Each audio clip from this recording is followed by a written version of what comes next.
Assalamualaikum warahmatullahi wabarakatuh. Waalaikumsalam. Alhamdulillahirabbil alamin. Yang terhormat Ibu Kepala Sekolah SDN 01, Ibu Ayuwana Purwaningsih MPD. Yang terhormat Bapak Ibu beserta staf SDN 01 serta Bapak Abdillah sebagai narasumber. Nah, alhamdulillah pada pagi hari ini kita bersama menyaksikan aksi nyata yang berjudul menumbuhkan budaya positif di lingkungan sekolah oleh Bapak Muhammad Abdillah SPD. Marilah kita bersama-sama membacakan basmalah. Bismillahirrahmanirrahim. Kepada Bapak Abdillah Islah.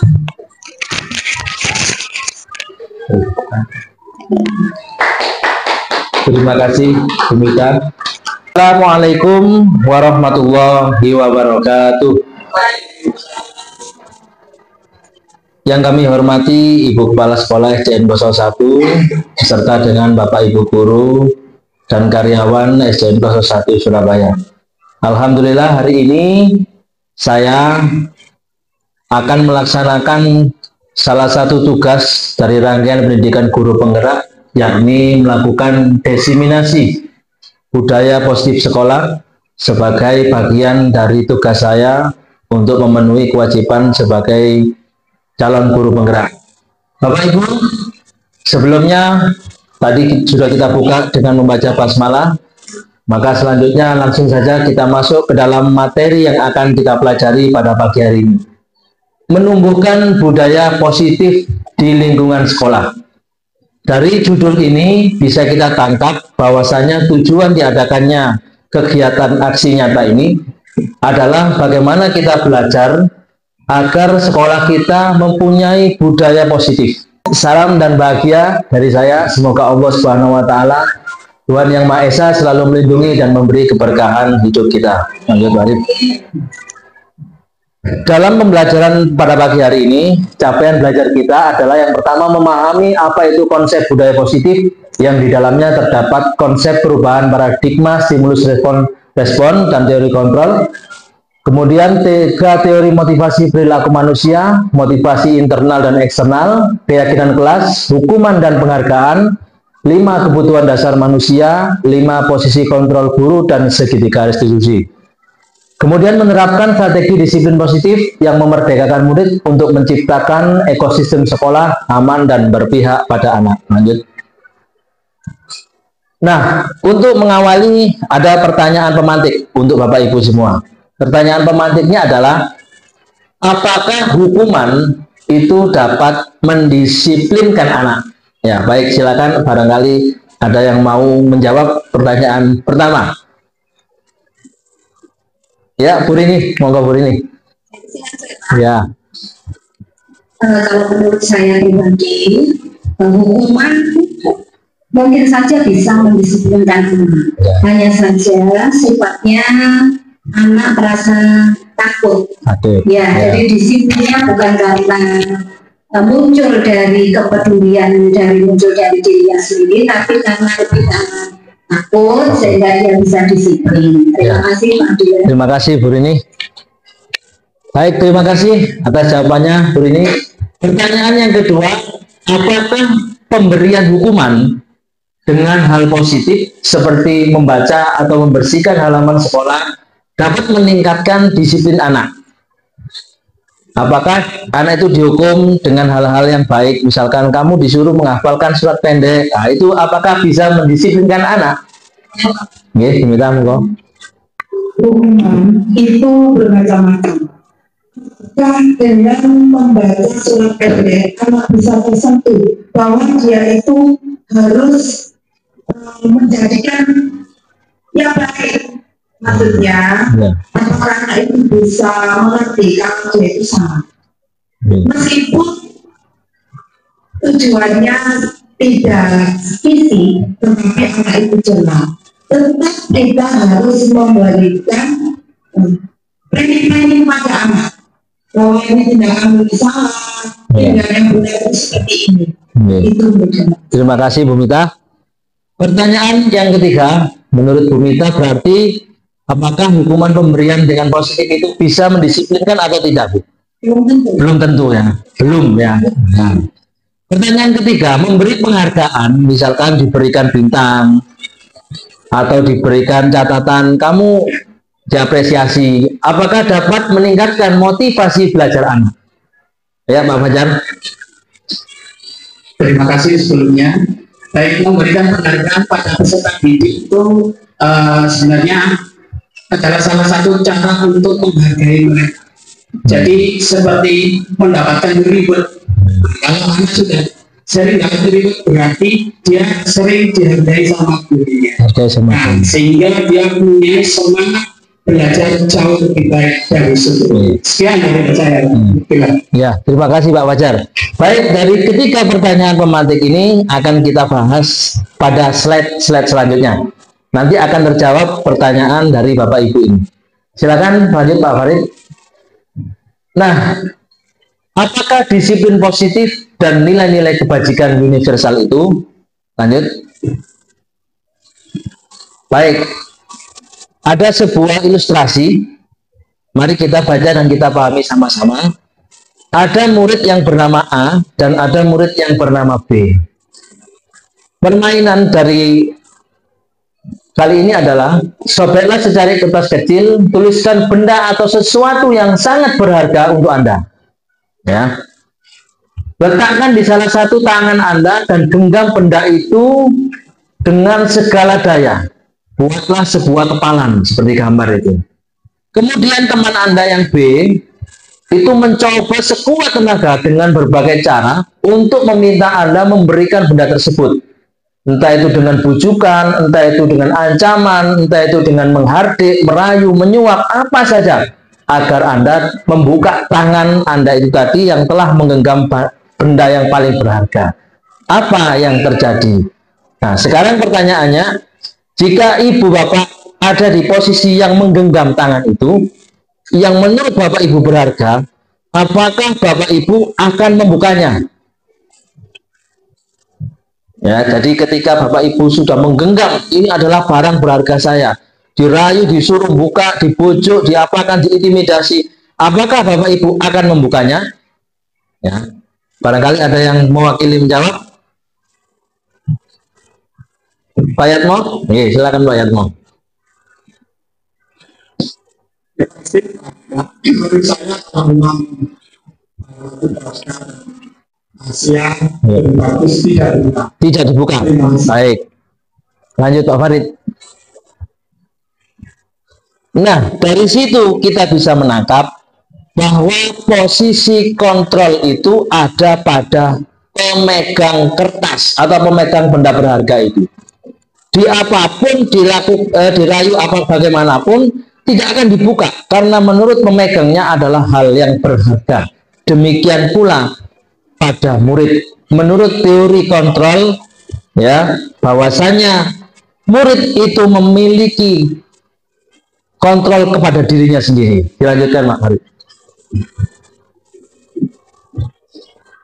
Nah, ini ya, ilusi merupakan sebuah ilusi kalau guru itu bisa mengontrol murid. Pada dasarnya kita itu tidak dapat memaksa murid untuk berbuat sesuatu jikalau murid tersebut memilih untuk tidak melakukannya. Ya, walaupun tampaknya guru itu sedang mengontrol perilaku murid, hal demikian itu terjadi karena murid sedang mengizinkan dirinya untuk dikontrol oleh guru. Kalau dia mengizinkan saya untuk dikontrol oleh guru, maka guru itu bisa melakukannya. Tetapi ketika murid itu tidak mengizinkan kontrol guru, tidak akan bisa melakukannya. Karena pada hakikatnya yang memegang kontrol itu adalah diri kita sendiri. Contohnya Resa misalkan. Disuruh apapun, bagaimanapun, dia tidak akan mau. Karena kita tidak bisa mengontrol dan dia tidak mengizinkan guru itu mengontrol dia. Begitu ya. Lanjut Pak Farid. Ilusi merupakan sebuah ilusi bahwa semua penguatan positif efektif dalam bermanfaat. Penguatan positif atau bujukan atau rayuan adalah bentuk-bentuk untuk mengkontrol murid. Segala usaha untuk memengaruhi murid agar mengulangi suatu perilaku tertentu adalah suatu usaha untuk mengontrol murid tersebut. Dalam jangka waktu tertentu, kemungkinan murid tersebut akan menyadarinya dan mencoba untuk menolak bujukan kita, atau bisa jadi murid tersebut tergantung pada pendapat sang guru untuk berusaha.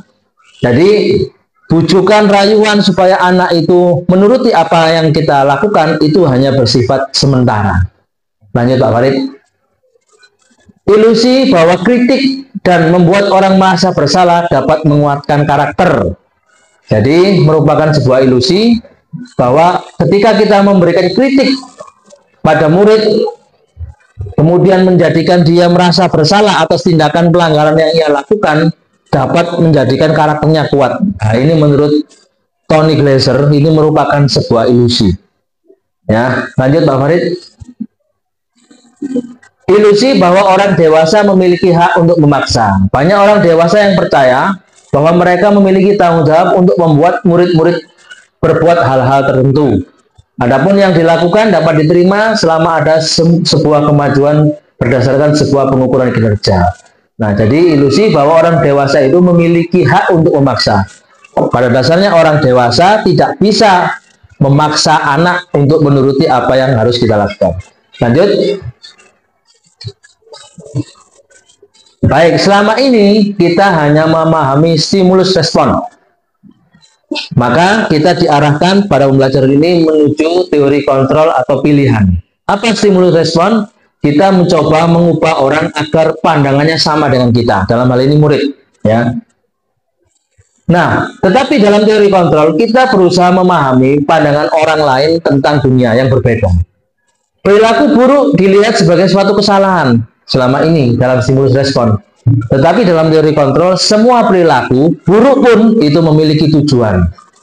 Bagi anak, sekali lagi pada pandangan anak, dia melakukan perbuatan buruk yang kita anggap buruk, itu selalu dia punya tujuan. Ketika orang lain bisa mengontrol saya, murid mengatakan, kita mengatakan bahwa kita bisa mengontrol murid. Kenyataannya hanya Anda yang bisa mengontrol diri Anda sendiri. Murid mengontrol dirinya sendiri. Saya bisa mengontrol orang lain, Anda tidak bisa mengontrol orang lain dalam teori pilihan. Pemaksaan ada pada saat bujukan yang gagal. Jadi kalau kita sudah ngerayu anak kemudian gagal, kita paksa. Nah, teori kontrolnya kolaborasi dan konsensus menciptakan pilihan-pilihan baru. Yang ada adalah model menang-menang, artinya guru menang, siswa menang, bukan guru menang, siswa kalah. Nah, selama ini kan akhirnya guru yang berkuasa, kamu yang salah, kan begitu. Nah, dalam teori kontrol yang betul adalah guru menang, kolaborasi, kamu juga menang. Apa tujuanmu? Guru punya tujuan. Nah, itu yang menjadikan akhirnya ada teori ini, menang-menang. Lanjut Pak Farid. Baik, dalam budaya positif sekolah juga harus mengembangkan yang namanya disiplin positif dalam rangka menciptakan lingkungan sekolah positif. Apa itu disiplin? Lanjut Pak Farid. Nah, ini secara bahasa ya, dari bahasa Latin, kemudian asal kata dari konotasi dengan disiplin dari murid-murid Socrates dan Plato. Disiplin diri membuat orang menggali potensinya. Namun dalam suatu budaya kita, makna kata disiplin telah berubah menjadi sesuatu yang dilakukan seseorang pada orang lain untuk mendapatkan kepatuhan. Ya, lanjut Pak Farid. Menurut Ki Hajar dan Diana Gosen, seorang pakar pendidikan, mengartikan disiplin sebagai bentuk untuk kita bisa mengontrol diri, yaitu belajar untuk kontrol diri agar dapat mencapai tujuan mulia. Tujuan mulia di sini mengacu pada nilai-nilai atau prinsip-prinsip mulia yang dianut seseorang. Kita namakan dengan nilai-nilai tersebut sebagai nilai-nilai kebajikan yang universal. Baik, lanjut. Termasuk profil pelajar Pancasila itu adalah nilai-nilai kebajikan universal. kebaikan yang bisa diterima semua golongan, semua ras, semua agama itu disepakati. Gitu ya. Jadi nilai disiplin harus bersumber dari kebaikan yang bersifat umum. Nilai kebajikan universal adalah sifat positif manusia yang merupakan tujuan mulia yang dicapai setiap individu. Ya, yang nilainya universal, tidak terbatas suku, agama, atau latar budaya dan bangsa. Ya, lanjut Pak Farid. Lanjut. Ya, teori motivasi, hukuman dan penghargaan dan restitusi. Baik, dalam budaya positif sekolah kita akan diajarkan tentang teori motivasi perilaku manusia. Kaitannya dengan tadi mengenai pertanyaan pemantik, bahwasanya manusia itu memiliki 3 motivasi atau 2 motivasi, tetapi memiliki 3 tujuan dalam motivasinya tersebut. Yang pertama adalah motivasi untuk menghindari hukuman, kaitannya dengan kedisiplinan. Contoh, ketika ada anak terlambat masuk jam olahraga Pak Yatmo, ditanya sama Pak Yatmo, kenapa kamu kok terlambat? Iya Pak, ketiduran Pak. Ya sudah, besok kalau kamu sampai terlambat sama Pak Yatmo akan dihukum. Begitu besoknya anak itu terlambat sama Pak Yatmo, langsung disuruh push up atau disuruh berdiri di depan lapangan atau hormat bendera. Nah, ini merupakan hukuman, sehingga besoknya anak itu takut untuk melanggar. Berarti dia disiplin karena hukuman yang diberikan oleh Pak Yatmo. Yang kedua, karena imbalan. Disiplin karena imbalan. Besok kalau kamu masuk pas jamnya Pak Yatmo, tak kasih uang. Akhirnya datang Reno ke ruang UKS minta uang ya ke Pak Yatmo. Kenapa? Karena dasarnya adalah imbalan. Seno ya. Yang ketiga, nomor 1 dan nomor 2 itu motivasinya eksternal. Jadi motivasi disiplinnya karena faktor dari luar, karena takut dihukum, karena mau dikasih uang. Ya. Yang ketiga adalah orang itu melakukan disiplin karena motivasi internal. Apa motivasi internal? Saya akan menjadi orang yang seperti apa bila saya melakukannya. Jadi dia itu sudah punya gambaran. Kalau saya mau melakukan ini, saya akan menjadi orang seperti apa ya. Dan bila saya melakukannya, nanti hasilnya apa? Dia mengetahui.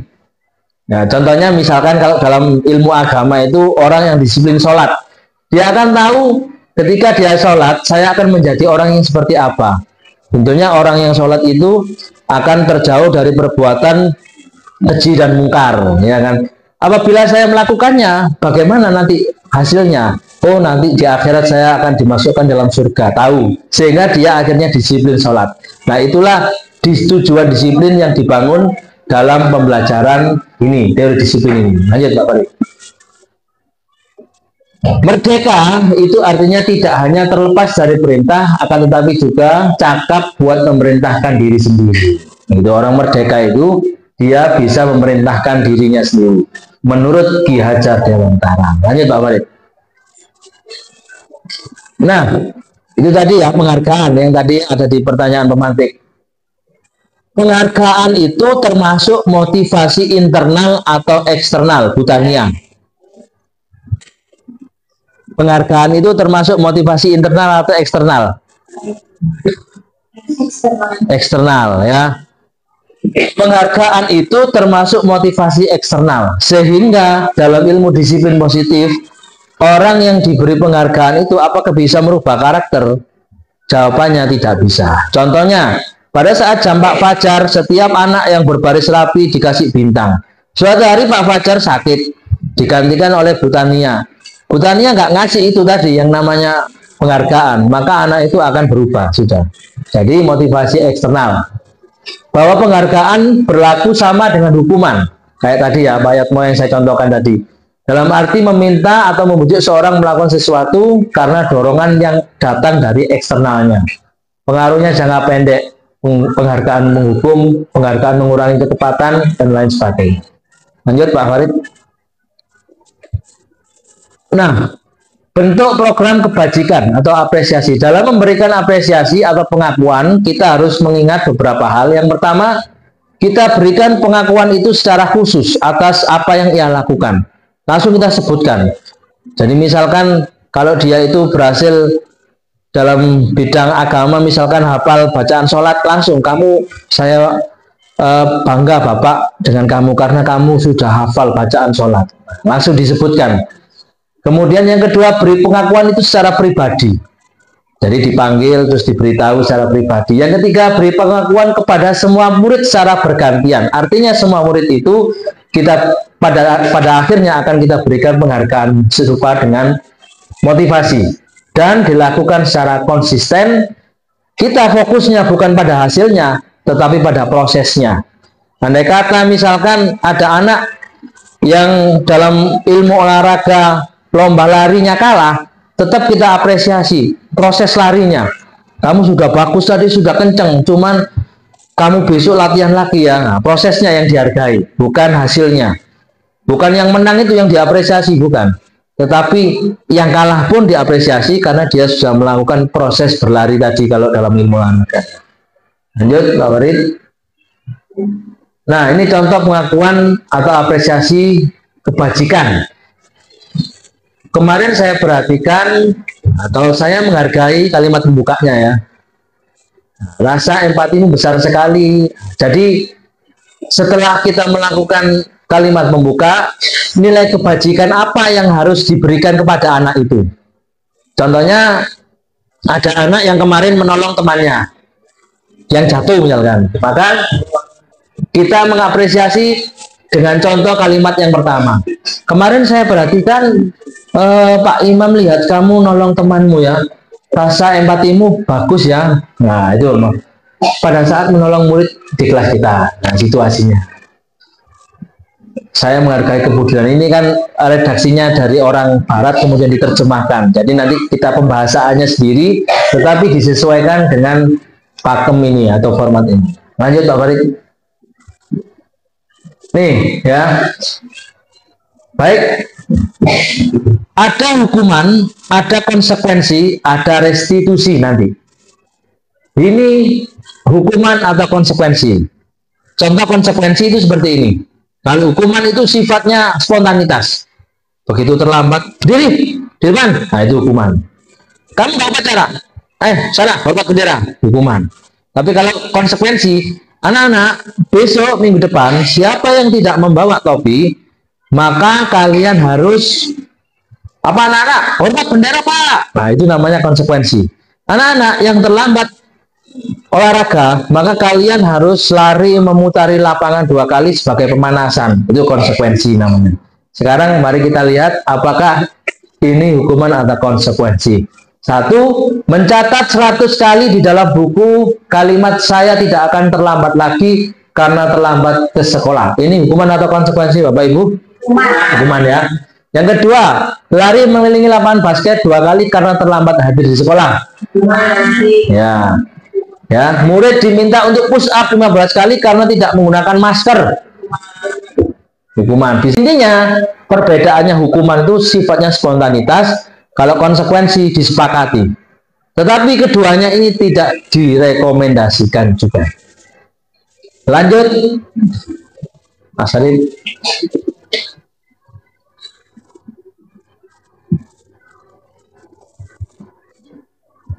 Baik nih ya. Nah, yang konsekuensi ini yang nomor 1, 2, 3, 4 menggantikan kertas tugas teman yang telah dicoret-coret. Ya, jadi konsekuensinya dari mencoret-coret itu tadi, dia besoknya harus ganti. Ayo ya, kamu sudah nyoret-nyoret ini kan biasanya kan gitu ya, gitu ya. Habis mecahkan apa, memutuskan pensil, ayo besok kamu ganti. Apalagi sepak bola mencano koco ini sekolahan. Mene yo, bapak bukan ini. Itu kok no koco, itu konsekuensi. Baik, lanjut Mas Arif. Nah, perbedaan hukuman dan konsekuensi ini, hukuman sesuatu yang menyakitkan harus terjadi, konsekuensi sesuatu harus terjadi. Kalau hukuman membuat anak sakit, baik fisik maupun hatinya, untuk jangka waktu yang lama, dan pasti kita ingat-ingat terus ini, kalau kita dihukum sama guru kita dulu ya. Kalau konsekuensi membuat anak merasa tidak nyaman dalam jangka waktu pendek, misalkan disuruh nulis, ya wis ikut tok. Alah menulis saya lo, mau nulis sak lembar Al-Fatihah tak tulis. Ya dia gak nyaman hanya itu aja, setelah itu enggak. Paksaan kalau hukuman. Kalau konsekuensi stimulus tanggapan. Hukuman mendorong anak menyakiti diri sendiri, dan konsekuensi mendorong anak agar mudah menyesuaikan diri dan sebagainya. Lanjut, Mas Arif. Nah, sekarang yang benar kita melakukan restitusi, bukan melakukan hukuman, bukan melakukan konsekuensi, tapi melakukan restitusi. Apa itu restitusi? Restitusi adalah proses menciptakan kondisi bagi murid untuk memperbaiki kesalahan mereka, sehingga mereka bisa kembali pada kelompok mereka dengan karakter yang lebih kuat. Restitusi juga merupakan proses kolaboratif yang mengajarkan murid untuk mencari solusi untuk masalah mereka dan membantu murid berpikir tentang orang seperti apa yang mereka ingin menjadi dan bagaimana mereka harus memperlakukan orang lain. Itu restitusi. Nanti Harif, nanti ada. Nah, terus lanjut. Baik. Nah,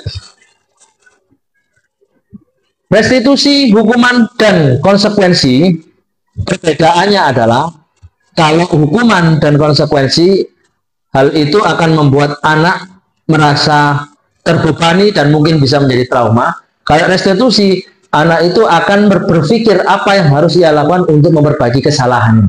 Sebelum saya masuk di sini, contoh misalkan ada anak yang tidak mengerjakan PR. Kalau hukuman, kamu nggak ngerjakan PR, keluar sana, nggak usah ikut pelajarannya Pak Abdillah, itu hukuman. Kalau konsekuensi, loh, kemarin sudah beritahu, ya nggak ngerjakan PR, kamu kerjakan di luar, nah, itu konsekuensi.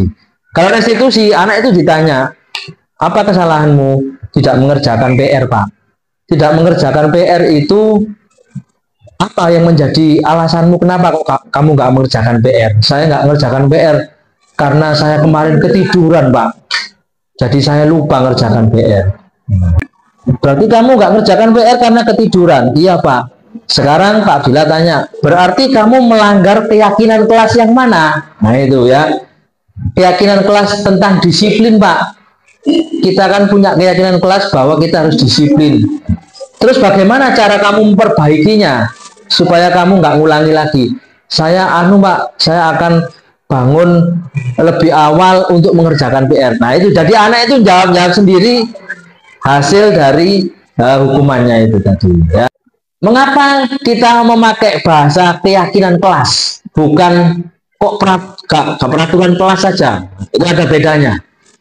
Mengapa kita memilih peraturan harus menggunakan helm bila mengendarai kendaraan roda 2? Mengapa kita memilih peraturan 3M, menggunakan masker, cuci tangan, jaga jarak? Mengapa kita memilih peraturan harus datang tepat waktu untuk mendukung motivasi intrinsik? Apa mendukung motivasi intrinsik itu? Motivasi yang muncul dari dalam dirinya untuk memenuhi atau mematuhi sebuah peraturan. Ya, jadi itulah mengapa kita kok tidak memakai peraturan kelas tetapi keyakinan kelas, karena kalau peraturan kelas itu munculnya dari luar, anak itu menaati karena munculnya dari luar. Tapi kalau keyakinan kelas, anak itu munculnya dari dalam.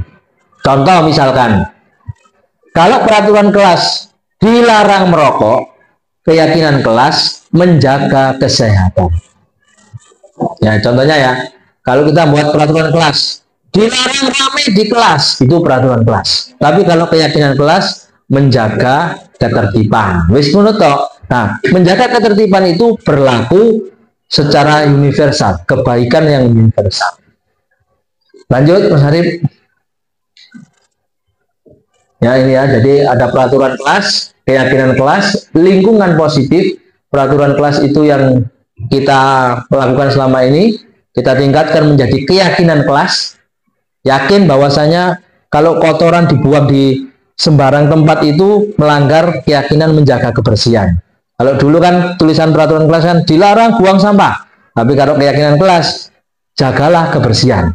Jadi di kelas itu, di tembok itu cuma ditulis jagalah kebersihan, tertib, itu aja. Terus masuk dengan disiplin. Nah, itu sudah mewakili semua nilai-nilai yang ada di peraturan kelas.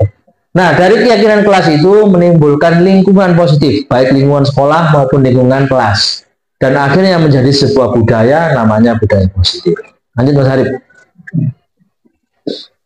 Ya, nah ini bagaimana keyakinan kelasnya? Ya, baik.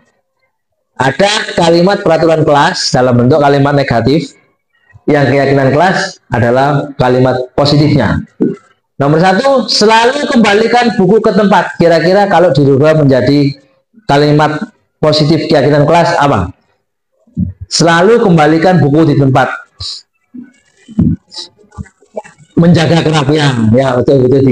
Dilarang mengganggu orang lain, dilarang mengganggu temannya di kelas. Kalau kalimat positifnya, jagalah ketertiban, ya. Hadir di sekolah 15 menit sebelum pelajaran dimulai. Disiplin waktu, ya. Dilarang melakukan kekerasan. Cegah perundungan, cegah bullying. Dilarang menggunakan narkoba. Jagalah kesehatan. Iya betul. Bergantian atau menunggu giliran. Harap antri, ya. Gunakan masker. Jagalah kesehatan. Nah, itu contohnya kalimat keyakinan kelas. Dan sekarang itu kita diarahkan untuk mengubah peraturan kelas menjadi keyakinan kelas, dan nggak banyak-banyak, 5 gitu aja. Lanjut Mas Haris.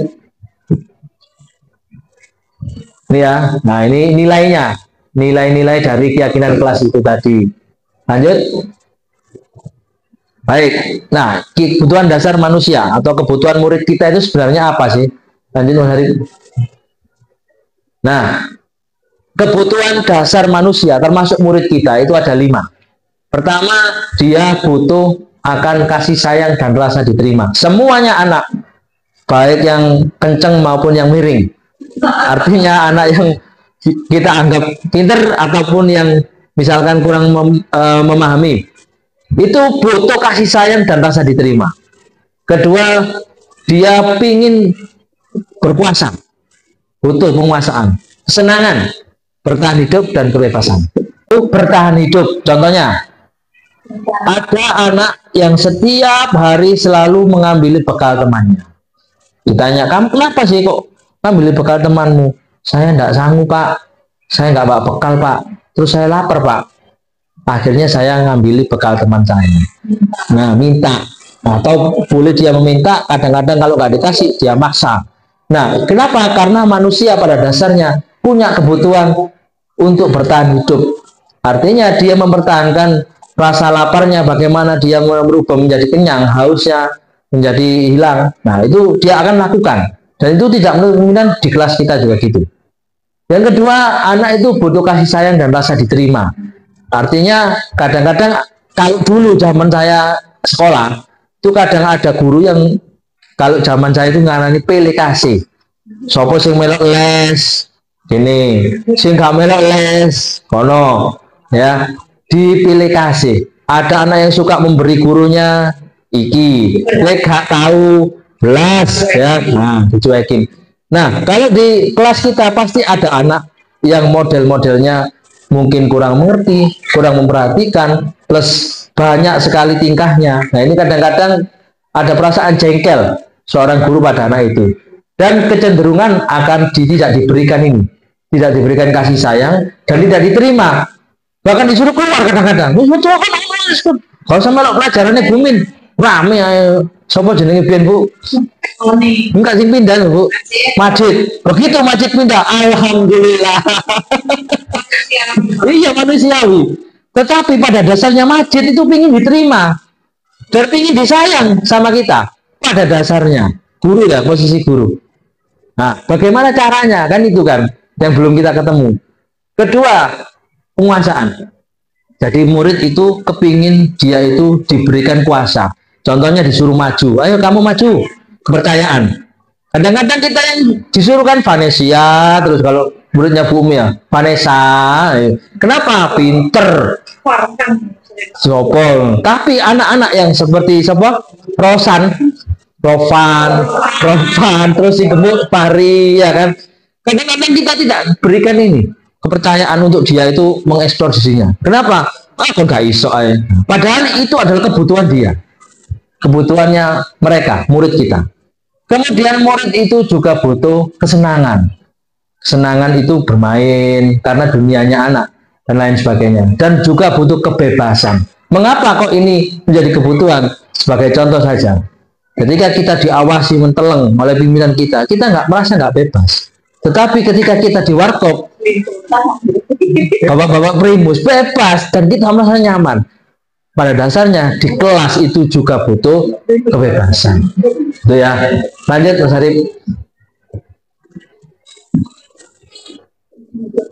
Terus. Ya, 5 posisi kontrol. Baik. Ada 5 posisi kontrol seorang guru. Yang pertama, guru itu tipenya penghukum. Penghukum. Cirinya gimana?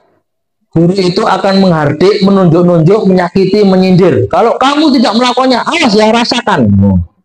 Hasilnya apa? Murid akan memberontak, menyalahkan orang lain dan berbohong. Ya, kalau dihukum, tipe penghukum. Murid meletakkan guru di luar dunia berkualitasnya dia. Artinya guru itu dianggap musuhnya. Biarkan saja, nanti juga marah-marah lagi. Akhirnya murid mempunyai pemikiran, nggak ngamuk mana, nggak ngamuk gitu ya. Dampaknya mengulangi lagi kesalahannya, gitu ya. Nah, yang kedua adalah pembuat orang merasa bersalah. Tipe guru pembuat orang merasa bersalah. Biasanya dia akan mengumpulkan anak-anak, ayo semuanya diam. Anak-anak, kamu itu loh, gak kasihan sama Budia.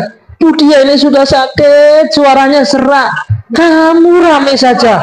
Usare ini kuwabe. Ono sing nangis, ono sing terharu. Nah, ini tipe guru pembuat merasa bersalah. Ya. Kamu seharusnya, kamu sudah tahu kan, ibu lelah sekali, bapak ini sakit. Ya. Hasilnya apa? Menyembunyikan atau menyangkal berbohong. Nah, kemudian murid meletakkan guru itu di dalam dunia yang berkualitas. Dia dianggap guru ini perlu diempati, kata muridnya.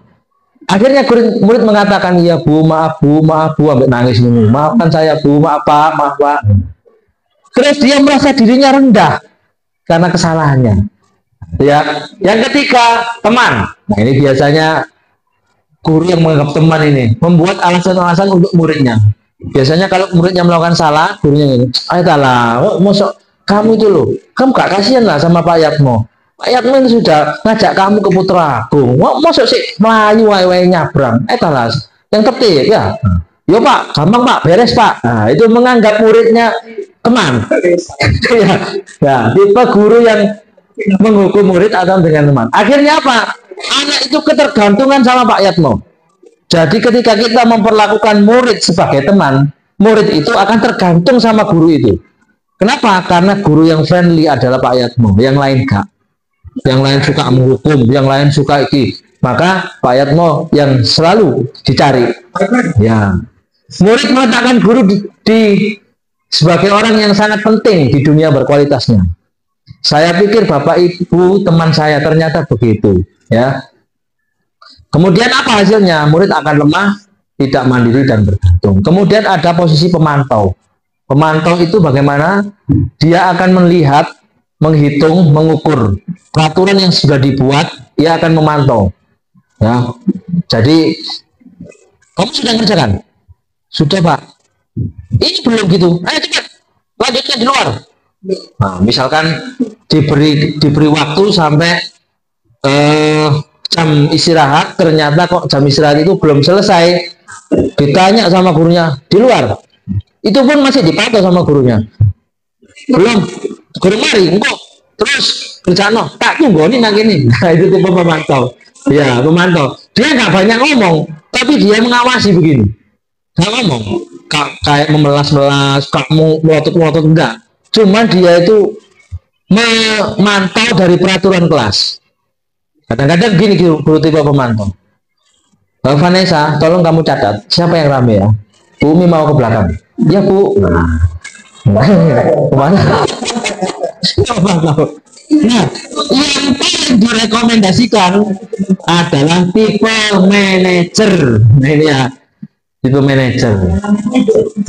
Manajer itu Bang bagaimana? Manajer itu yang seperti saya contohkan di teori restitusi tadi, ketika ada anak yang melakukan pelanggaran, dibalikkan ke anak itu, kon kudu ya apa, kon kepingin sing koyo, kepingin seperti jadi yang kayak apa, terus hasilnya kira-kira menurut kamu bagaimana? Iya, contohnya anak telat, ditanya alasannya, kemudian kamu upayamu untuk memperbaiki supaya nggak telat, ini apa kira-kira?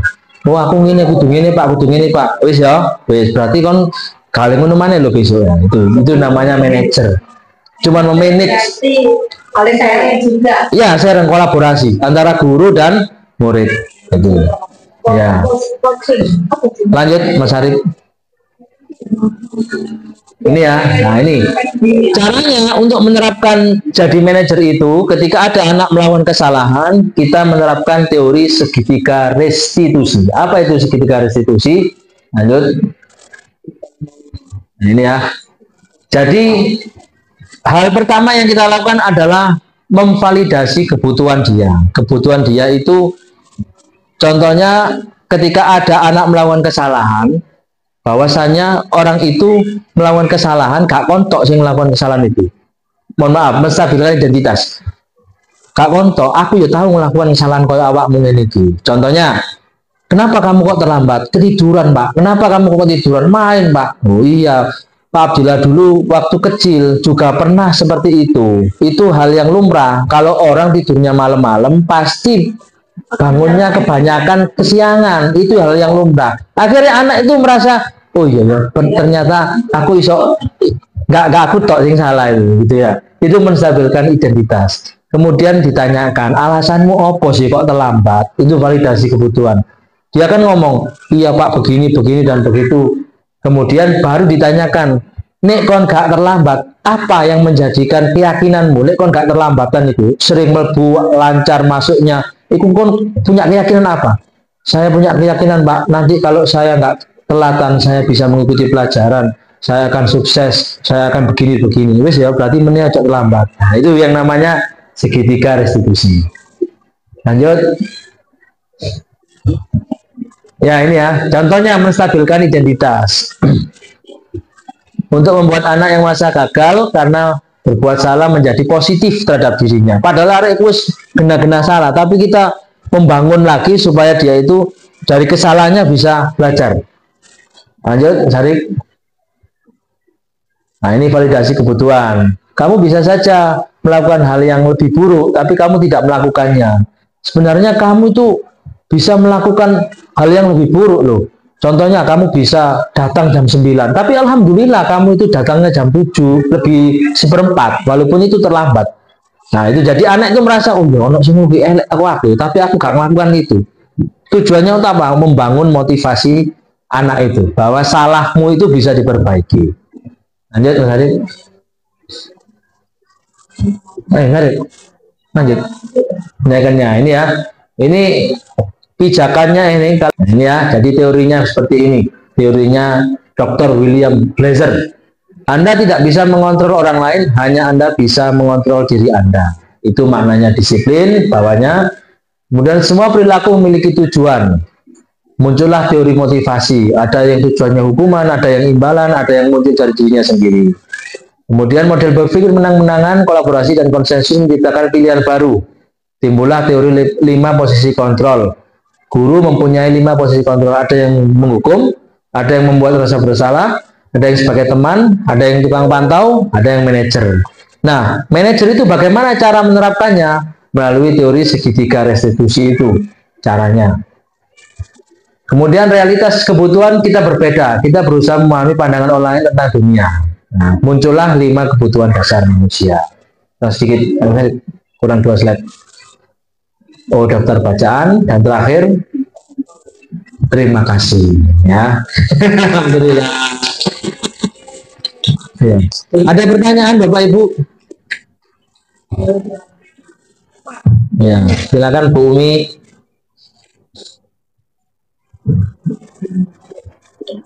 Misalnya ada siswa kita yang bermasalah ya, misalnya kita sudah memberikan hukuman, sudah memberikan peringatan, atau kalau dia boleh kita beri pujian, tidak beri, tapi kesalahan yang sama diulang-ulang lagi, itu seperti apa solusinya? Terima kasih. Yang pertama didoakan ya, karena saya guru agama, didoakan.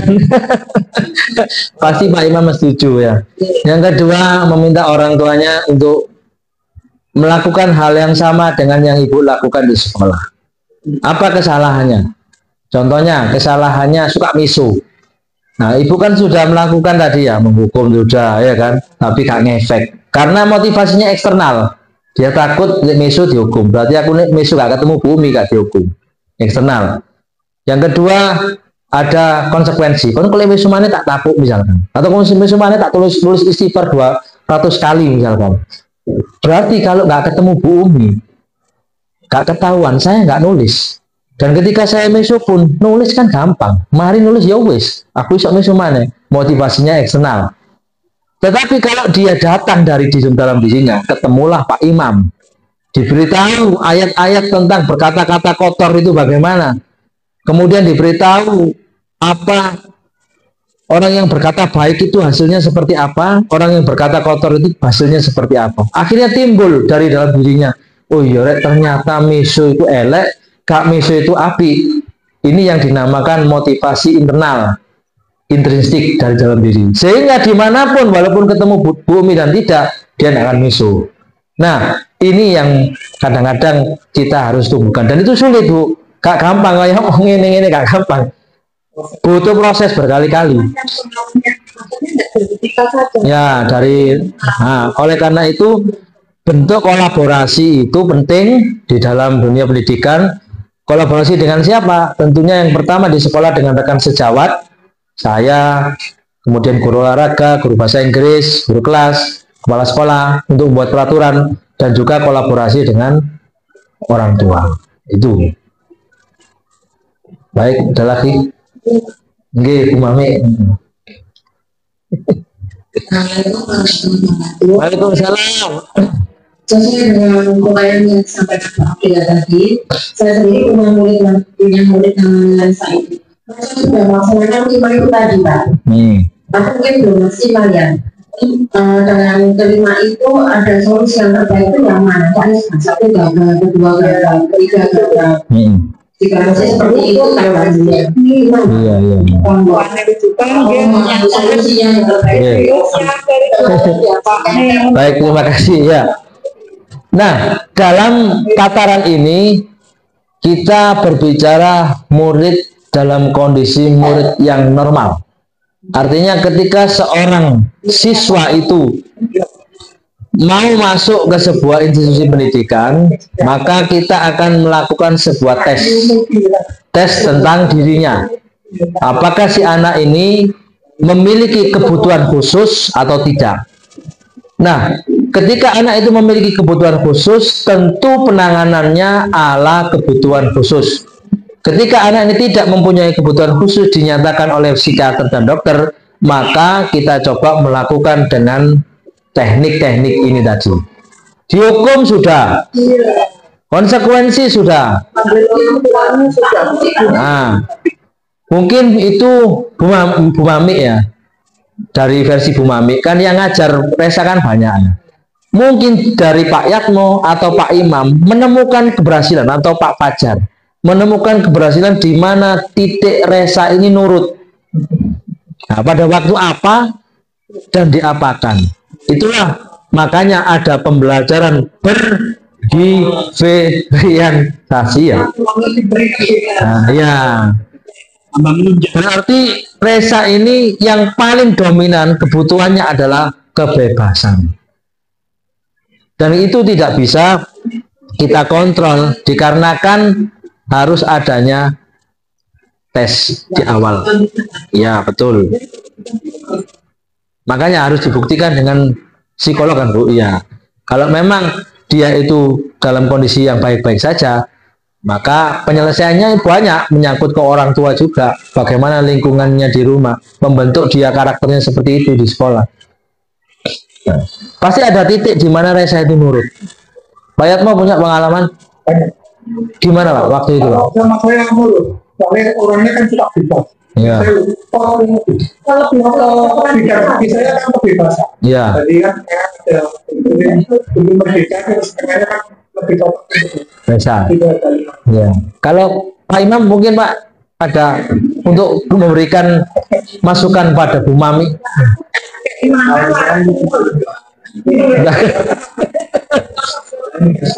Iya, sulit Pak ya. Nggak nurut, ya apa kan bisa nurut Pak ya. Iya, cocok ya.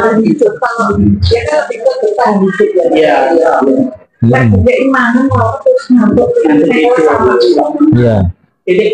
Iya. Kalau Pak Fajar pernah pengalaman? Cuma dari lagu suruh nyanyi bisa lagu dia. Ya mungkin.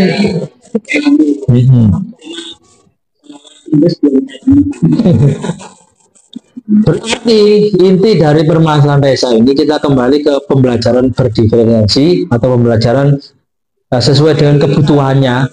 Artinya apapun yang menjadi kesenangannya Resa ini kita kemas dalam suatu bentuk pelajaran. Sebagai contoh misalkan kan tadi ya dominannya kebebasannya.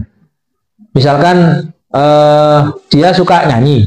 Ketika materinya Pak Fajar dicarikan dia disuruh nyanyi lagu yang dia bisa diarahkan ke Inggris misalkan seperti itu. Ya intinya itu Bu. Jadi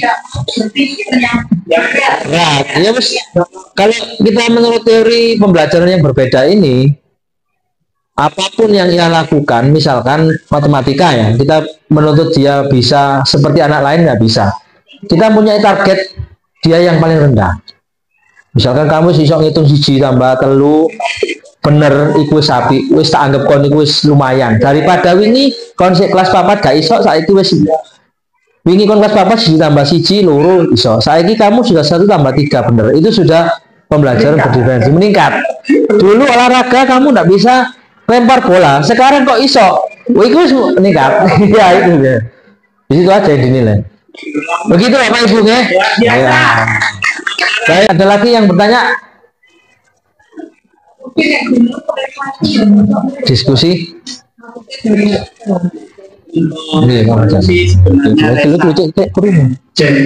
Untuk solusi untuk anak seperti itu memang dibutuhkan orang tua asuh, karena saya melihat keluarganya itu sudah berantakan. Ya ini yang perlu kita ketahui, lebih dahulu. Karena selama ini kan ikut orang tua, karena neneknya sehingga kebebasan harus jadi kurang baik gitu Pak. Ya baik. Sekarang caranya bagaimana jalan orang tua asuh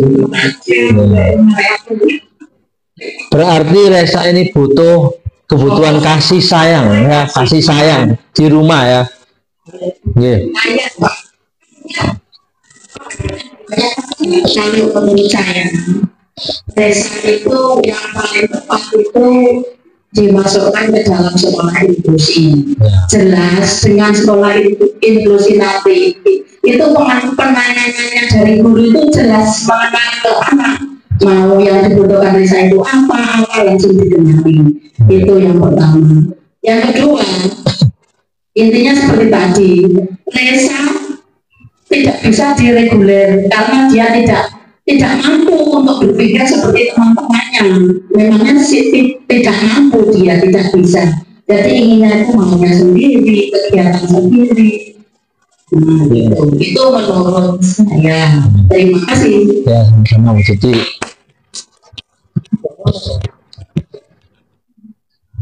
Ya baik. Jadi kalau kita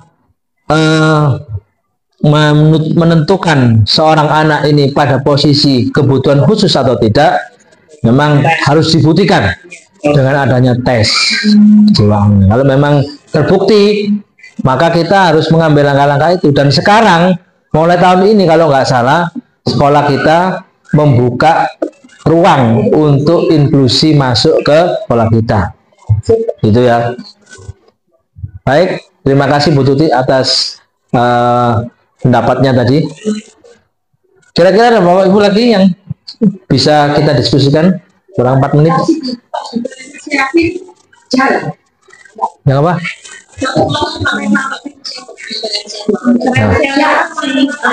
Baik.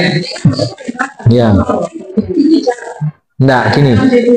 Berdiferensiasi atau pembelajaran yang sesuai dengan kemampuan anak itu sebenarnya tidak hanya satu anak itu aja, karena pada dasarnya semua anak itu memiliki kebutuhannya masing-masing, keunikannya masing-masing. Ada yang cenderung audiovisual, ada yang cenderung kinestetik, ya kan? Jadi kita memetakan anak itu kebutuhannya dulu. Wah, ini seneng melayu, tapi gak seneng nulis. Iya. Ya, jadi kalau kita melihat Resa tadi sudah banyak masukan dari Bapak Ibu guru bahwa Resa ini kebutuhan yang paling dominan adalah kebutuhan kebebasan. Jadi kita ciptakan pembelajaran berbeda dengan dasar kebebasan. Iya, yang menurut dia itu dia bisa melakukannya dengan senang karena bebas. Contohnya pelajarannya Pak Yatmo, dia merasa bebas, bisa lari, bisa sana, dan tidak terikat dalam suatu ruangan. Itu kan yang dibutuhkan Resa itu sebenarnya. Nah, tetapi kita juga tetap harus memberikan controlling kepada anaknya. Karena apa? Karena di luar kelas yang tidak bisa kita kontrol untuk kita ketahui, ini juga rawan. Mengingat anaknya juga seperti itu. Jadi itu kebutuhan.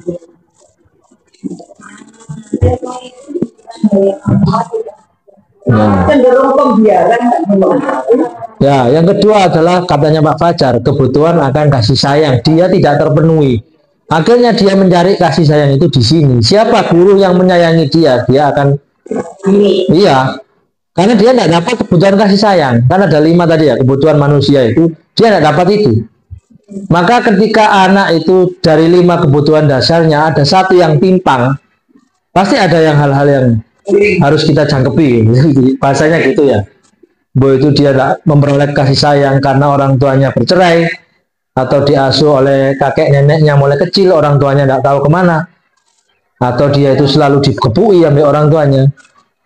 Itu pasti nanti ketika dia di kelas, dia akan mencari kasih sayang itu pada guru. Nah, pada guru kalau dia tidak dapat, dia berontak. Iya pasti gitu. Bertahan hidup pun begitu. Kalau dia di rumah itu tidak dapat, gak dikei sarapan ambil uang tuane, terus kalau budal gak disangoni. Di sini dia akan nyari kebutuhan hidupnya. Betul. Boy kunang koncoi, boy kunang guru. Ya. Contohnya kayak muridnya kelas 2 yang suka meluk-meluk itu, Pak Resa itu. Ya. Dia kebutuhan akan disayangnya besar.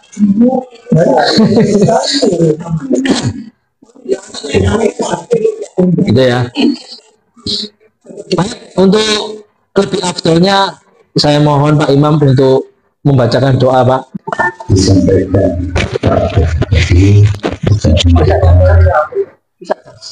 sudah bisa memberikan dan mudah-mudahan kita lakukan di dalam kita mengajar kita dan mudah-mudahan semuanya itu akan dilakukan taufik dan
Terima kasih Pak Imam atas doanya. Baik Bapak Ibu, dengan ditutupnya doa, maka berakhir pula diseminasi aksi nyata saya dengan judul Budaya Positif Sekolah. Mudah-mudahan apa yang saya sampaikan ini bermanfaat bagi kita semua. Demikian, kurang lebihnya mohon maaf. Assalamualaikum warahmatullahi wabarakatuh.